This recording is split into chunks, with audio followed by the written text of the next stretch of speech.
The Tim Heal Podcasts. Ordinary people's extraordinary stories. Welcome to the Tim Heal Podcast. In this episode, I'm going to have a chat with Kelly. So Kelly, if you could tell me where you were born, not necessarily when you were born, because you're a lady.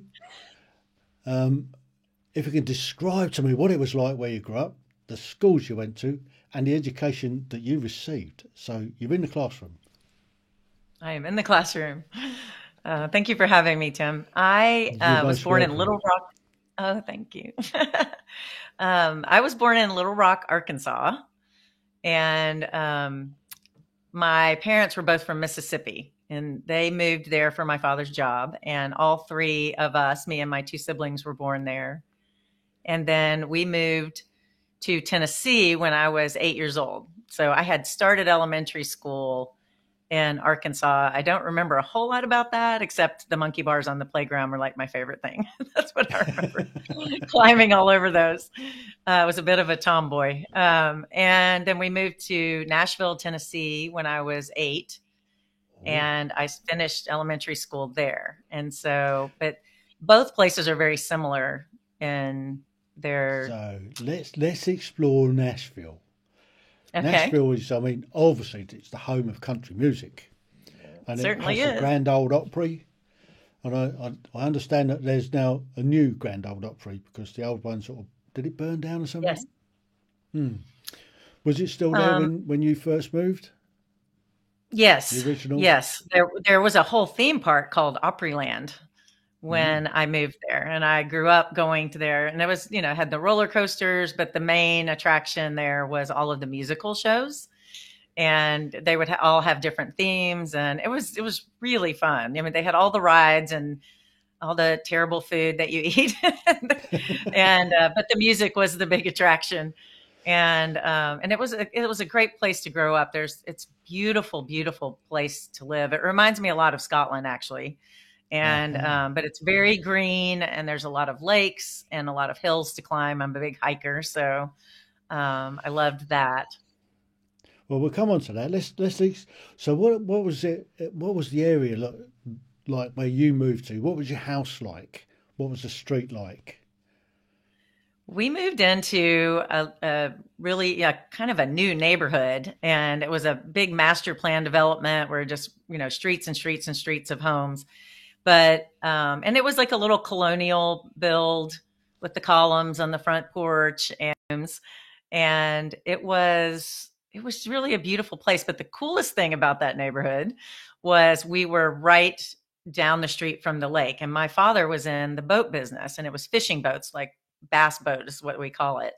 And, we could be in the water in 5 minutes, trailer the boat down to the lake, back it in, and we're there for the day, so that's how I grew up on the lake and learning to ski off the back of a bass boat, which was pretty hilarious. And, but we had, all these different families, and we'd be in that water all summer long. As soon as it was warm enough to stand it, we were in the water. And I still love being in the water. It's just a huge part. And I had a boat when I had kids and brought them up in a similar fashion. Wow. So what was the sort of the neighbourhood like? So you said it was a new neighbourhood. Was it like all sort of 2-story buildings, or was it all sort of 1-story buildings? Was it wide streets with tree lines? Or I guess if it's a new place, they wouldn't have had mature trees or anything like that. So what was the street like where you grew up? I have some funny memories about it. So it was a brand new neighborhood, and we were one of the first. We were probably like the second or third street they were building on. It was mostly 2-story houses. I really don't remember any 1-story houses. And it was a little bit of a hilly area, so it was fun to skateboard down the hill. And I remember when we first moved there, it was like big wheels and lots of toys. Easy bike riding. There was a lot of sidewalks, so the kids were safe to bike ride. You're right, though. There was no mature trees at all. It was just like young landscaping around the house and no trees. But one of my favorite memories of that time is behind the houses across the street, they were building new homes. And so there was all of this lumber and all kinds of stuff we should not have been playing with. And we would take the lumber that they had kind of thrown off to the side. I told you I was a tomboy. And we would build things out of the lumber. And there would be, whenever it would rain, there would be all these puddles, and there would be full of tadpoles. And we would take those boards and build little bridges across the tiny, we called them, lakes or ponds or whatever, but it's just like really basically puddles from the rain. And we would catch the tadpoles and kind of watch them grow up. And of course, we didn't take very good care of them. So they died. A couple of times I stepped on nails, and I remember having to go to the doctor and get a tetanus shot, which was awful. But yeah, I mean, we were so creative back then. We didn't have all these video games or we didn't talk on the telephone hardly even. And there wasn't a whole lot of television on that we didn't even think about TV. We were outside, rain or shine or snow, ice. It didn't matter. We were outside playing. That's how you saw your friends. And I remember having toys that we would play with on the inside.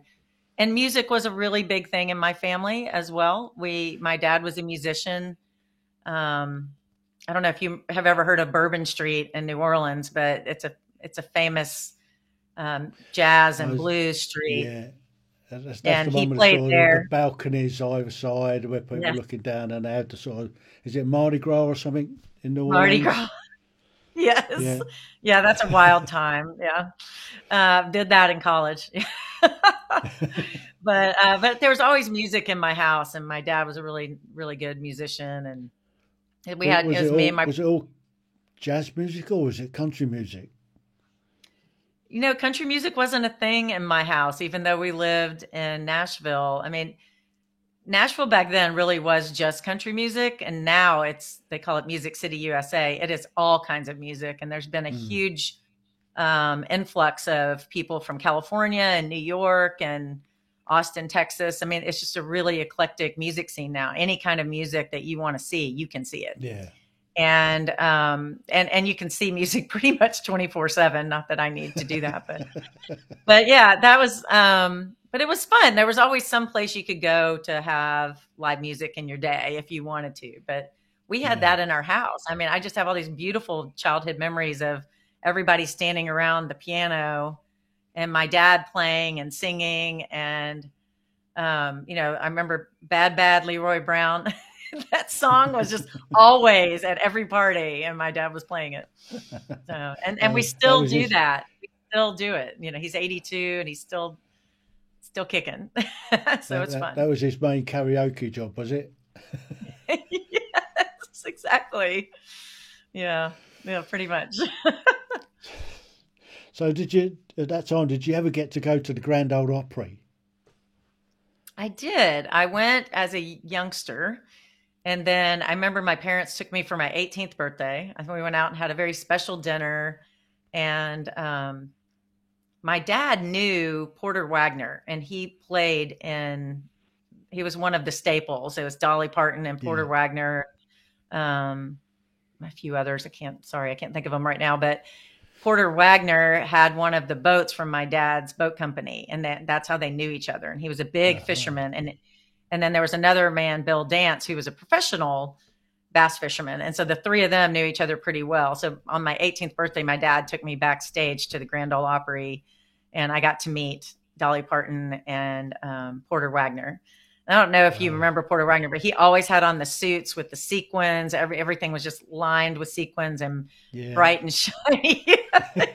He was such a character, but they were very sweet and to greet me on my birthday and make my birthday special. Did you ever meet up with any of the highwaymen? No, but they lived in the town I lived in, which is a little suburb outside of Nashville. Well, Waylon Jennings did. I'm not sure where Willie lived. He was more of a Texas guy. Yeah. But no, I would see them around. I would see Waylon Jennings around because he literally lived probably like 3 miles from my house, or 2 even. We probably shopped at the same grocery store. I remember seeing him at the tennis club that my family belonged to. I would see him around there. And there was a lot of music people that belonged to that racket club, and they lived in Brentwood because they were trying to get out of Nashville. Back then, it was fairly not rural, but it was just on the edge of town. It really Yeah. wasn't a city. Now it's a huge booming town. So, Well, it attracts an awful lot of tourism, I guess.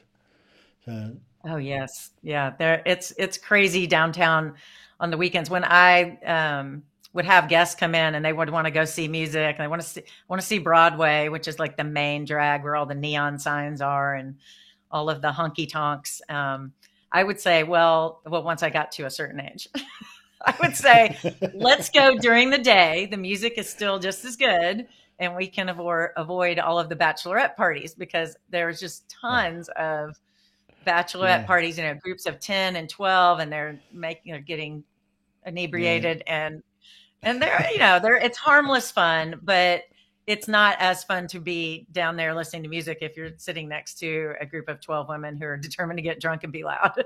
Yeah. So I always say, let's go day drinking and listen to music. So Sounds like a good plan to me. it is a good plan. So let's have a look at your schooling then. So what was your middle school like? So that was when we moved to the suburbs, because we moved to Nashville in third grade, but then we moved to the suburbs when I entered middle school. So that was an interesting transition to be the awkward 13-year-old or 12-year-old, whatever it was. And that would have been sixth grade.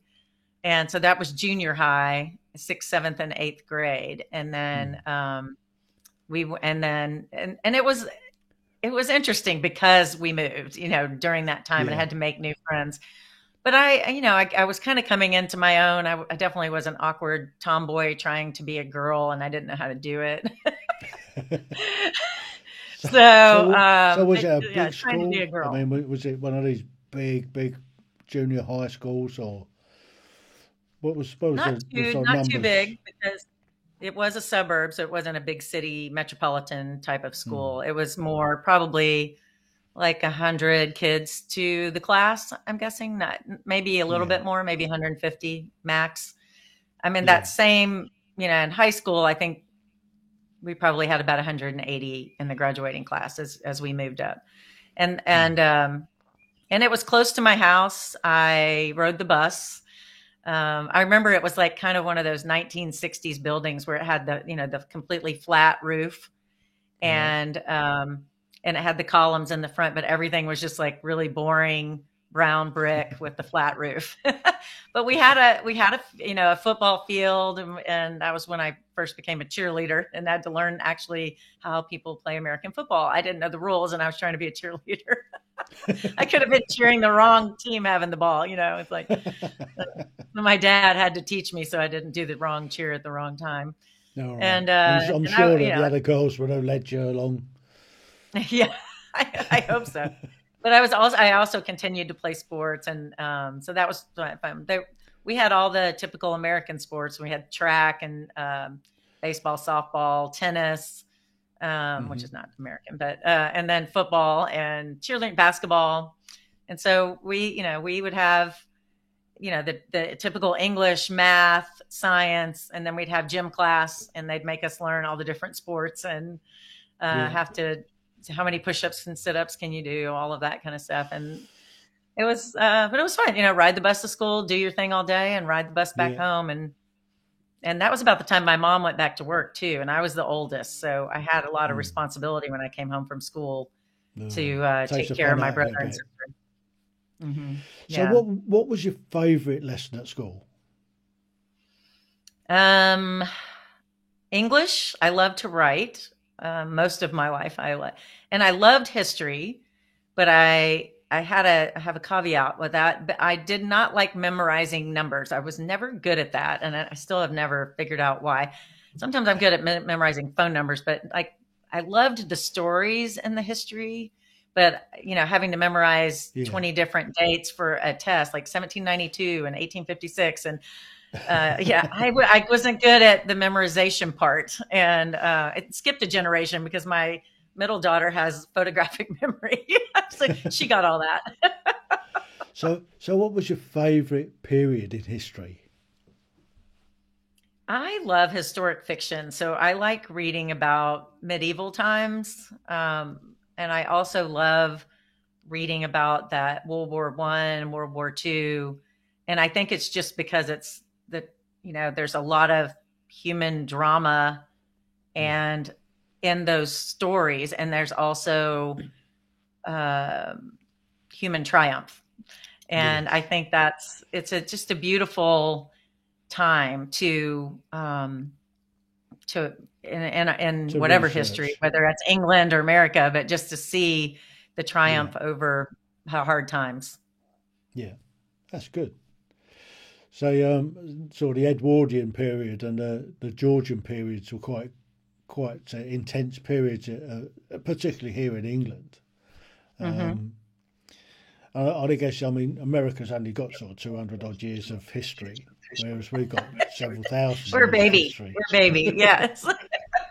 People over here don't get that either. I have traveled to the UK and Europe a lot. And just to be standing in Rome and look down at a cornerstone is a very different feeling from standing on a Civil War battlefield, looking down at a cornerstone. These are two incredibly different things. And yet I think people don't understand or have a respect. And that's not the right word, but I don't think they just have a deep understanding of how old everything is in other parts of the world, and how, and what that means and what there is to be learned from that. I just love history. And I think it's super important for people to open their minds through travel and understand that a lot of what we have here, everything we have pretty much, originated somewhere else. So let's just continue with the schooling a bit. What about music? I mean, you're surrounded by music at home and in the town. You must have done some sort of music in school. We did have a choir, and that was required to participate in that at some point. And then I voluntarily did that in high school. I really enjoyed that. I did that at church as well. And then you were supposed to pick an instrument, but I had already been taking piano lessons, and by the time I was supposed to pick some other instrument in middle school, and so I just said, well, I'm already taking piano lessons. I really don't want to pick up a violin. So that's how I ended up getting moved to the choir, and so that was my musical instrument. Oh, right. So which was terrible. I'm not a good singer at all. I'm not a good singer. Me, I can't even carry a tune again, in that a passed bucket. through. Yeah, exactly. I can't carry a tune in a bucket, but my kids got amazing they have amazing voices, and so I just say I passed it through to them. Yeah, I think it missed a generation with me. Absolutely, the math skills and the singing voice. Yes. So, what about graduating? I graduated high school. Oh, sorry. Did you graduate with honours? No. No, I did not. But I was a good AB student. I did okay. I have to admit, I didn't have a great work ethic. I was way more interested in being social and playing softball and being a cheerleader than I was in math. So I did fine with my grades, but I kind of did what I had to get by. And then high school, I was about the same. I mean, I really wanted to do well, so college wasn't a problem getting into college, because I knew I wanted to go on and to university. And so, I mean, I graduated, with 3.2 out of a 4, but that's definitely not honors. My kid, again, it skipped a generation. My kids graduated with honors. So, college. My parents went to University of Mississippi, which is where they met. And, because we lived in Tennessee at the time, most of my peers were going on to University of Tennessee, which is in Knoxville. But I wasn't sure I really wanted to do that. I didn't want to just take a step to the next, what felt like high school again. And I'm hanging out with the same people. I wanted a different experience. And then my father said, well, if you want me to pay for it, you're going to Ole Miss, which is University of Mississippi's nickname. And I said, well, yes, I want you to pay for it. So I ended up going to Ole Miss, which is a very Southern school, big into American football. And we do the whole tailgating thing. We have big parties and get together and celebrate the game before it even happens. And I was in a sorority there, which is what my parents did. And I went there for 2 years. And in the summer after my first year, my freshman year, I met my future husband. And so I did one more year at Ole Miss, and then I transferred to Belmont University in Nashville, which was a huge music business school. And so if you wanted to go into music business, that's where you went to school. But that's not what I was there for. I was in the business, just a regular business school. Yeah. I loved marketing and writing, and I wanted to be, maybe in sales. And so I transferred after my second year and finished there. And then we got married in Nashville. So what was your major then? So I had a bachelor in business administration, and it was, but an emphasis in marketing. Oh, right. So graduated college, got married. What was your first job? So we moved, my husband got a job in Tampa, Florida. So we moved down to Tampa. And I got my first job selling cellular phones. And that was when they were basically installed in your car. And the first mobile phone came out. And it was by Motorola. And it was this huge brick. And I mean, it felt like holding a brick up to your head. Everybody, anybody over 40 remembers that brick phone. Absolutely. It is the shape of a brick, first of all, and it has this big, thick black antenna coming out the top. Yeah. And so I sold cellular phones, and whether they were installed or mobile.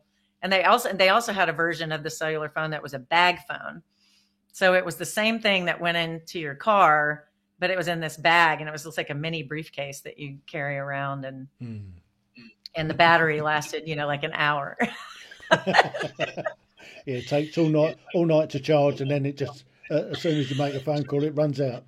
2 phone calls and you're done.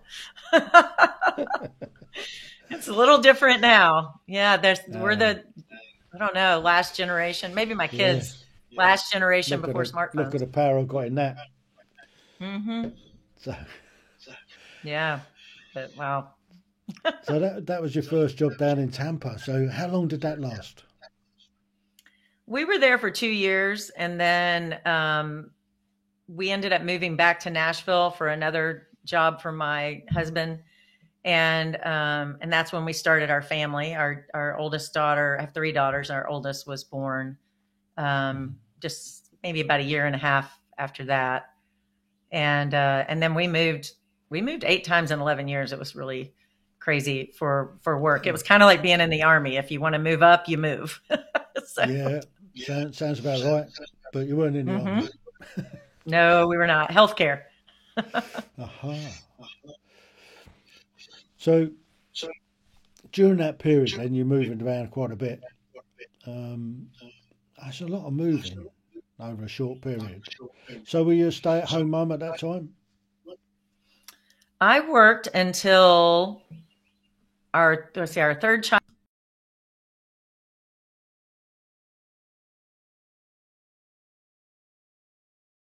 And it was great. I could go over and have lunch with the kids every day. They got to play with their friends, and I still got to be there for them. And I was in the marketing department, and then I moved into a director of an occupational health center, and it was a startup for the hospital. So it was a really great opportunity for me. And I learned a lot about how to run a business. So when I owned my own business later, I really still feel like this was the great preparation I had for that. And then we moved again to Chicago, and I did stay home with the kids for about 10 years.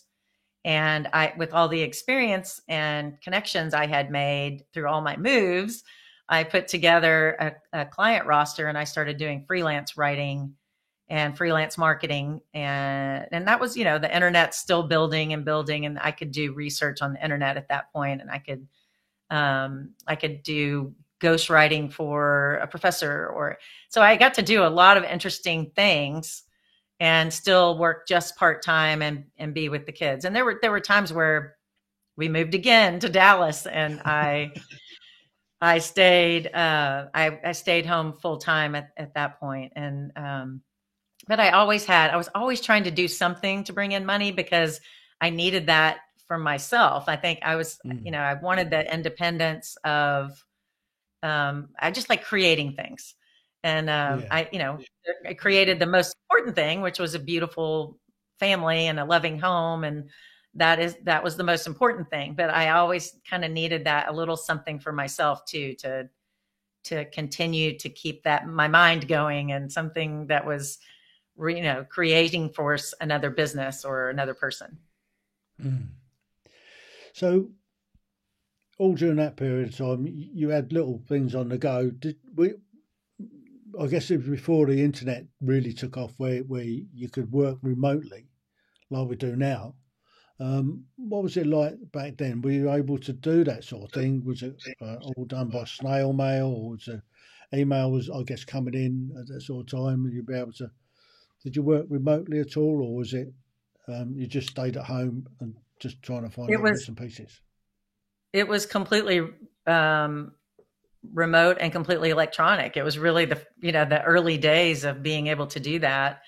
I could write everything on my computer and send the product by email to whoever it was.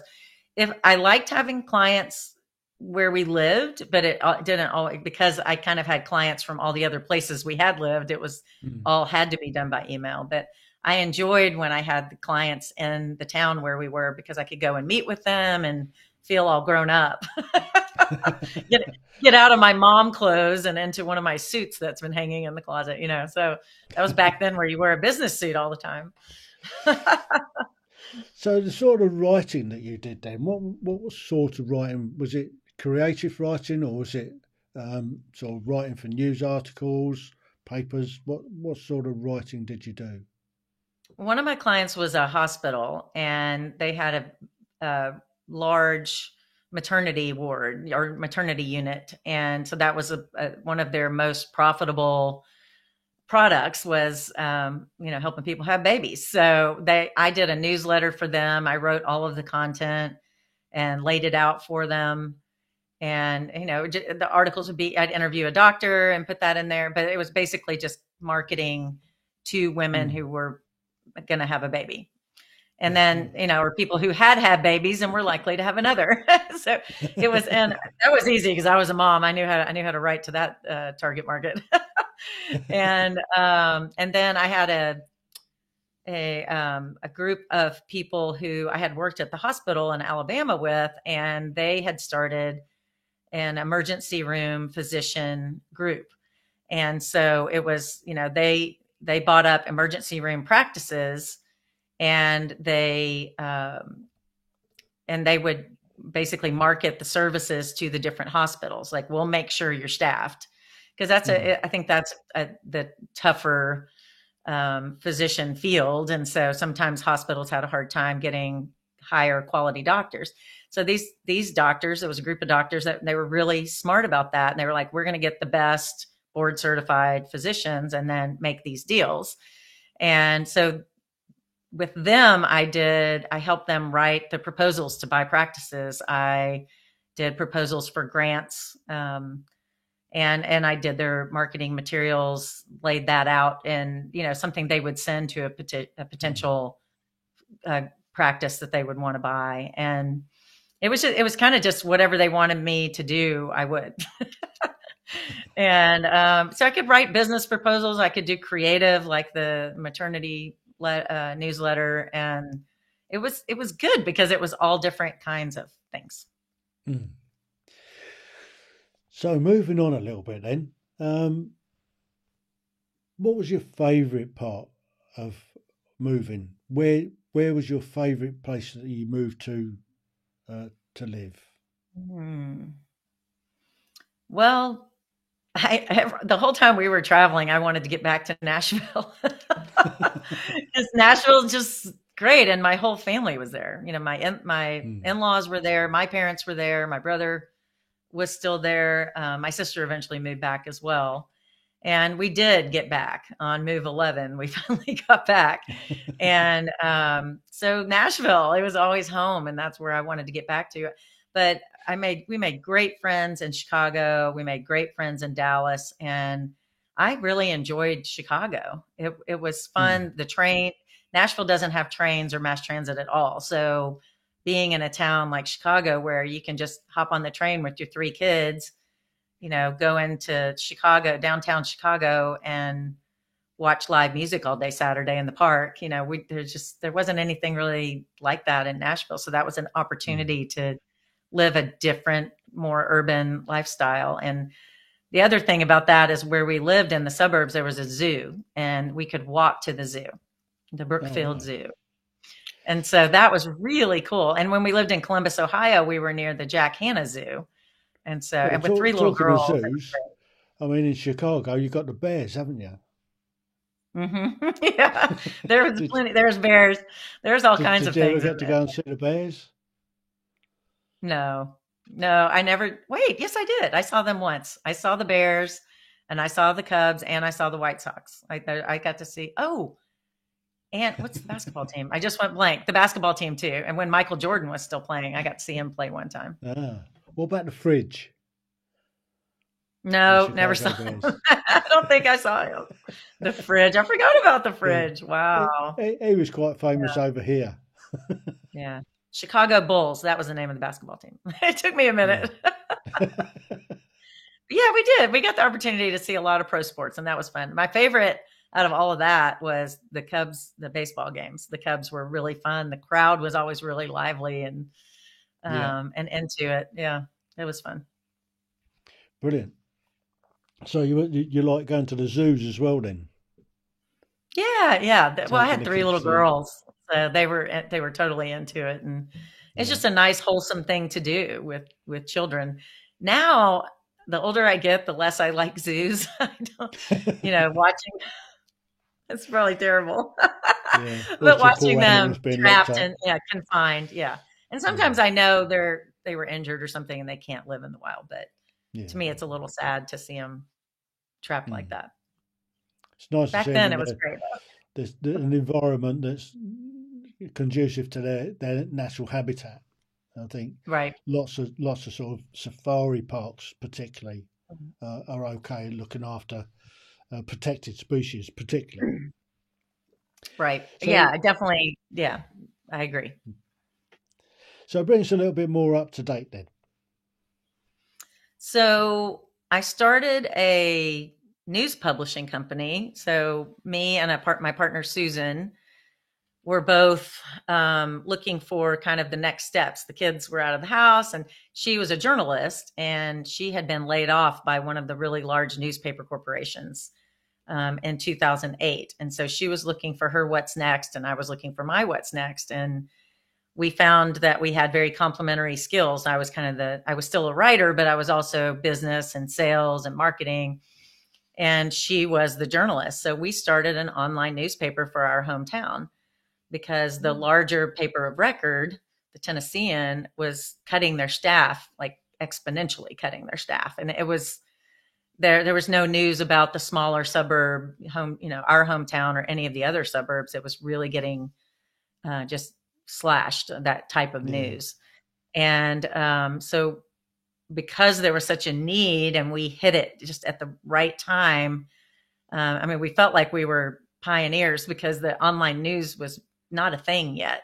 And the larger corporations were giving it away. They were giving away their online product and they just wanted to sell the print. And so we had to figure out, we felt like we said we were selling air back then because it's like you can't show somebody their ad on a piece of paper. They have to catch it right at the right time online. Yeah. So we invented this news product and we did that just for our hometown for 3 years. And then we kind of built out the business model and we started expanding.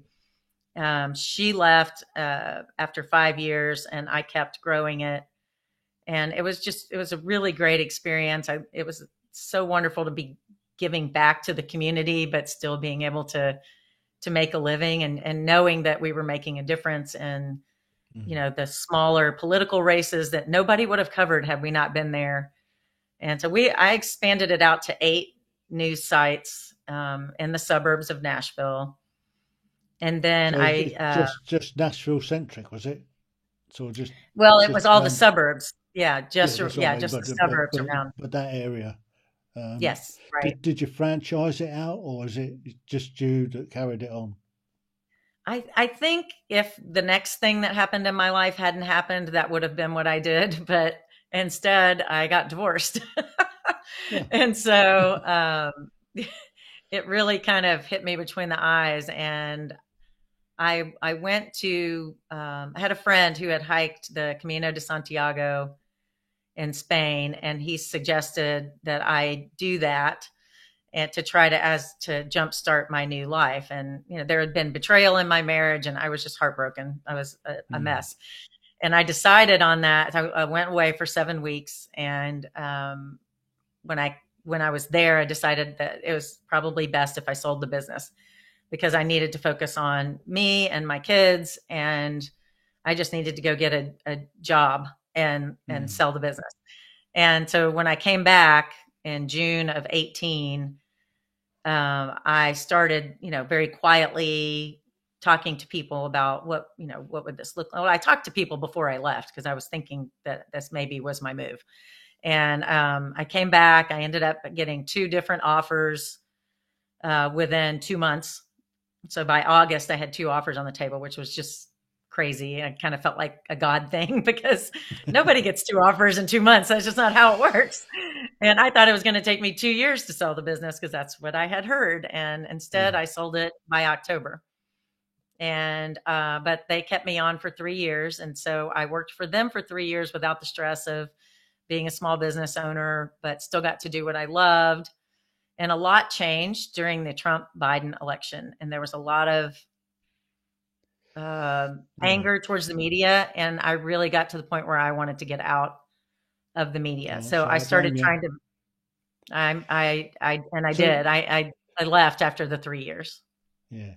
Let's just take you back to your time doing the Camino.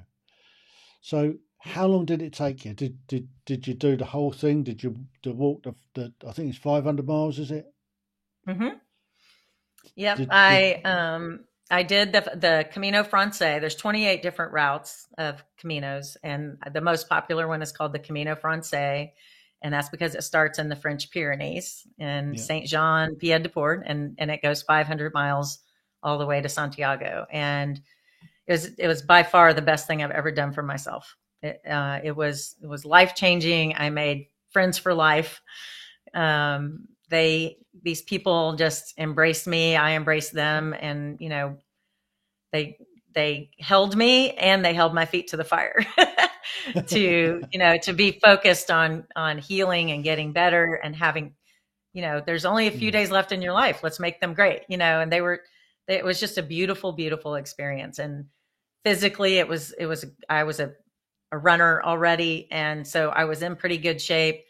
But hiking is a different animal, and I had to train because hiking with a backpack is very different from running in shorts and a t-shirt.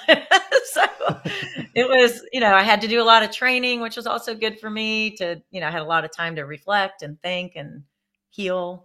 Everything was about healing back then. It was just a tough time. So I guess your kids were sort of grown up. Were they still living at home when it all collapsed, or they'd moved out? One was in undergrad, college, one was in grad school, and one was working. So yeah, nobody was home full time. And so that was a blessing that they were adults, basically. Not that it hurt them any less or was any less traumatic for them as it was for me, but it was hard on all of us, and we all had to kind of get through it together. Yeah. So you sold the business, you carried on working for it. Bring us up to date.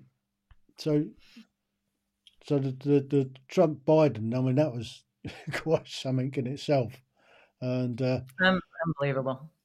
Yeah, I mean, the press. I mean, we were seeing it over here as well. I mean, the press have actually destroyed their own credibility in a lot of Yeah. instances.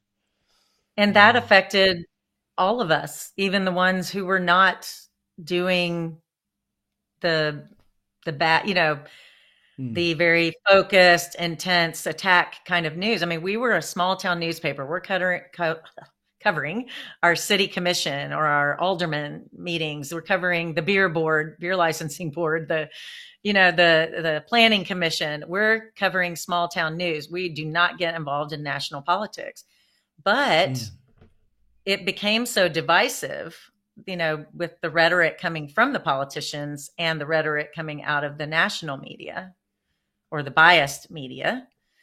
It was changing how people in my hometown were treating my team, my reporters. And we had this doctor who makes $700,000 a year staring at my reporter who makes $35,000 a year and yelling at him because he didn't like how he was quoted, when the reporter has a recording of what he said and when he said it. And he's just writing down what the man said and getting attacked for it. And it just killed me because I really believe what we were doing was important, and it still is very, very important. It's the watchdog. I mean, if you're not watching the city commission as a news organization, guess what? Nobody's watching it. Ordinary citizens who are happy with their lives do not go to city commission meetings. And so I believed in what we were doing. I was an advocate for independent local news. And I was even chair of a national organization called Local Independent Online News Publishers. I believed in it so strongly. I would go to conferences and speak about it. I would volunteer my time to help small publishers get off the ground, because a lot of small publishers were laid off journalists and they had no business background whatsoever. They just knew how to report the news. They didn't know how to make any money with it because that was somebody else's job all that time. So I was extremely passionate about it, but I have not looked back. I quit my job and I quit the news. I just very rarely even look at the news anymore. It's sad. It's sad. I don't blame you. Yeah. So bring us right up to date. What's happening in your life at the moment? So when I left my job in October of 2021, I decided to take a travel sabbatical. I knew I wanted to hike a second Camino. And so I just decided to travel for a year or maybe two. And I had saved my money that I had gotten some bonuses for, every year you stick around, you get a bonus. And I had saved a lot of money, not a lot, but I had saved everything that I had been given that wasn't just a natural salary. And I had put it away and I didn't really know why. But over those 3 years, I kept building out different plans. I was dreaming of, I'll buy a condo at the beach. I'd always wanted to live by the beach because Tennessee is very, very much so landlocked. I grew up on lakes and boats, but I had always wanted to live by the ocean. And so I had that little dream in my back pocket. And so I thought, well, maybe I'll buy a little 1-bedroom condo by the beach and I just kept dreaming of different things. And about February of 21, I went to my brother, who's my financial advisor, brilliant young man. And I said, I have this idea and it's crazy. And you're going to look at me like I'm crazy. But what if I sell the house and I give everything away? And I'm not surrounded by a bunch of old memories. I'm not living a version of my old life anymore. That I just completely start over. And he said, okay, well, he said, and then what will you do? I said, I'm going to travel. I want to travel for at least a year, maybe two. And he says, okay. And he gets up and puts all these different scenarios up with, what my retirement looks like right now. And, how, at what point I would have to start drawing on the retirement, because I was only 55. So you don't do that in America till you're 65 or 67. So it was, not tax-free anyway. So we did all the scenarios and he said, you can definitely do this. And so I kept that money. I didn't put that money in the market. I kept my bonus money and I lived off that for the whole year I was traveling. I lived very much on the cheap. I had a very small budget for every month. I stayed in hostels. I had learned how to do that on the Camino, and I knew I actually enjoyed it. And I loved meeting people that way. Every once in a while, I'd use my credit card points and stay in a hotel just to get a really, really good night's sleep. But I went all over. I went to Buenos Aires and I tried to learn tango. And I say tried because I did not succeed. And then I hiked in South America, south of Buenos Aires and Patagonia, which was a very big dream of mine. And then I also hiked the Grand Canyon, and I did the national parks in Utah, which are just incredibly beautiful, Arches and Bryson and Zion. They're just majestic. I did all of that with my best friend. Her name was also Kelly. And then I did a sailing rally with my friend Bill, who had talked me into going on the Camino. And I did a 30-day sailing rally from Los Angeles to La Paz, Mexico, which is one of the best things I've ever done. And then I went to Portugal and hiked a second Camino, and went to Spain and met my friends from my first Camino, and we hiked for 2 weeks together in Spain. And then I did Italy for a month with another friend, Angie. And it was just a beautiful year, but a lot of solo travel and a lot of time to reflect. And I started thinking about all of the people who had helped me heal.